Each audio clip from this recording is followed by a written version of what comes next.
तो ये आपको देखकर लग रहा होगा बेसिक सी आलू मटर की सब्जी है, बट नहीं, ये बिना तेल के बनी हुई है, एक बूंद तेल का इस्तेमाल नहीं किया है। सो मैं ज़ीरो ऑयल कुकिंग रेसिपीज़ की सीरीज स्टार्ट कर रही हूँ। आज है एपिसोड 1, तो चलिए बनाते हैं। हैवी बॉटम का कुकर ले लिया जिसमें मैंने ज़ीरा, प्याज, लहसुन, कसूरी मेथी और डेजिकेटेड कोकोनट को 2 से 3 मिनट के लिए भून लिया है, जब तक प्याज ट्रांसलूसेंट नहीं हो जाते। फिर मसाले डाल दीजिए सूखे वाले, जो प्याज के ऊपर ही डालिएगा।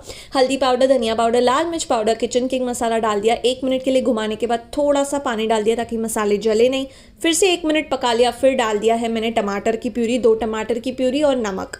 इसको मैंने 2 से 3 मिनट के लिए पकाने के बाद मटर, आलू और 1 कप पानी डाल के 1 सीटी लगा ली। अब तक आपके आलू काफ़ी तक सॉफ्ट हो गए होंगे। इसको हल्का सा मैश करके मैगी मसाला और लेमन जूस डाल के फिर से 1 सीटी लगा ली, और नेचुरली प्रेशर रिलीज होने के बाद ओपन करके आप सर्व कर सकते हो हरा धनिया के साथ। आपको पता तक नहीं चलेगा इसमें ऑयल नहीं है। सो सेव करिएगा, ट्राई करिएगा, सब्सक्राइब करिएगा। ऐसी बहुत सारी